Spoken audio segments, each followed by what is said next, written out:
Okay, so we are doing the raffle, and in Venmo we have $1,035. In cash we have $725. And the finale pot total is $1,760. Okay? Alright. Woo! Do you want to give it a shuffle? Justin, you want to give it a shuffle? Nice shuffle. We want the PAs. We want the PAs to win. That's what we want to win. And this is the moment of truth that we have all been waiting for.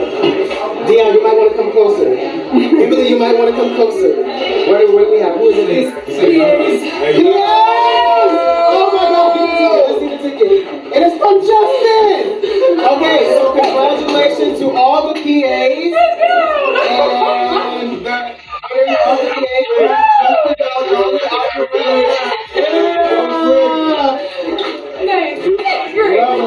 Justin Baldoni, Lovely. Wow. That's hilarious. Thank you so much. I appreciate you. Thank you. Thank you. Blake Lively's famous friends played a significant role in what she did with this film, and how she exercised her control, according to the statement of undisputed facts filed yesterday in court by Wayfair.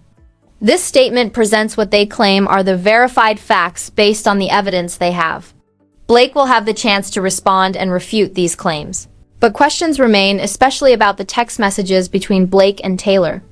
In the months leading up to this, many wondered why none of their communications had surfaced yet. While Blake has shared extensive materials on the docket related to Wayfair, her side of the story hasn't been fully revealed. Additionally, in the summary judgment and undisputed facts documents, text messages between Blake and Baldoni have been sealed. That means messages we previously saw in the amended complaint are now redacted. It's unusual to see information made public and then blacked out, but this is happening because Blake insists these messages remain confidential. She took the same approach with her CRD complaint, filing it under strict confidentiality. Blake Lively's complaint was filed under seal, even after she shared it with the New York Times. Now, her own text messages with Baldoni are also under seal. Even though they were visible in the amended complaint, texts between Blake and her friends are similarly sealed. From what we know, there was only one friend Wayfair was particularly interested in Taylor Swift because she was at the penthouse when Blake wanted to discuss the rooftop scene. Ironically, in their statement of undisputed facts, they don't use Taylor's name at all, instead referring to her simply as a famous friend, even though we all know who it is. For example, filming began and Lively reportedly used her famous friends to push Baldoni to accept her script revisions. On April 8th, she sent him her proposed revisions to the rooftop scene, the moment where the two main characters first meet. Then, on April 14th, Baldoni told her he liked the revised scene, and Lively has since disclosed that her husband actually wrote the version she proposed. Looking back at the April 8th messages in the amended complaint, Blake refers to Taylor as her dragon, writing playful Game of Thrones-inspired messages. "I'm Khaleesi, and these are my dragons." By April 14th, she texted that if Baldoni ever watched Game of Thrones, he'd understand that her dragons exist to protect those she fights for, usually for the better. And really, we all benefit from those gorgeous monsters of mine, right? These are the texts Blake sent after Baldoni reassured her that it would have been fine even without Taylor there. He said he would have respected everything regardless. On April 12th, a mega celebrity friend of Reynolds and Lively reportedly walked into the room and also praised Lively's script. The statement of undisputed facts doesn't mention Taylor by name, but we know it's her later in the same document. It claims Lively leveraged her famous friend's influence to take over the film entirely, and the clues point to Taylor, especially with the music references. For example, around February 22, 2024, Lively allegedly told Sony she wouldn't promote the film unless she could participate in the edit.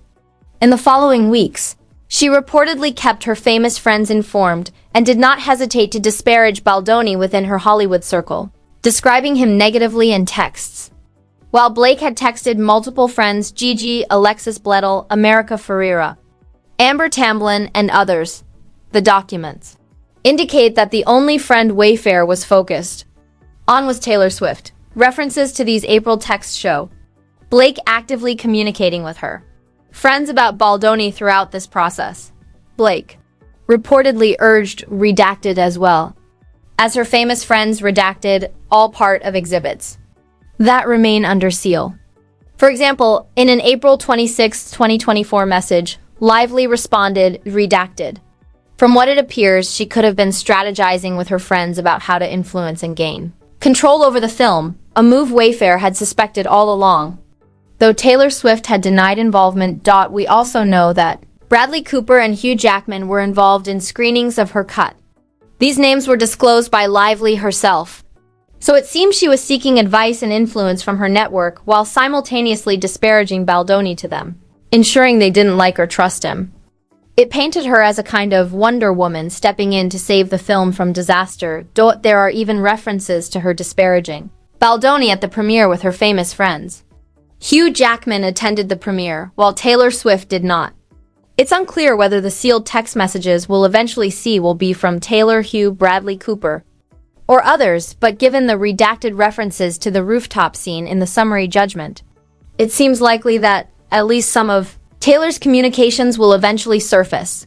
Blake's text messages with her friends are also part of the discovery, though she has tried to keep all of this hidden from the public. Wayfair has already stated that they want everything unsealed, including the texts and depositions, arguing that none of this should remain confidential. Blake will likely try to fight that, claiming these materials need to stay sealed.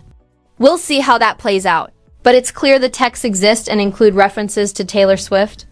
I don't believe Taylor is involved in the way Blake portrays. It seems more likely that Blake used Taylor to gain influence. To underscore this, Baldoni testified about how Blake leveraged her friends to assert control over the film and how this sidelined him. In his testimony, he specifically mentions Taylor Swift, Hugh Jackman, and Sean Levy. The excerpts we have are partially cut off, so we don't yet have the full transcripts. But the clips note that in her circle, Hugh Jackman, Sean Levy, and Taylor Swift were either influencing her or being influenced by her. Baldoni explained that by that point in his testimony. Earlier, Baldoni testified that he was essentially forced or even threatened to step down from his own film. He wasn't able to finish the project even though it tested higher than expected. Somehow, the actress of his movie, who was not a producer, was able to take complete control. By that point, Lively had requested that his name be removed from the film's credits, as well as from the majority of marketing materials, including the poster and trailer.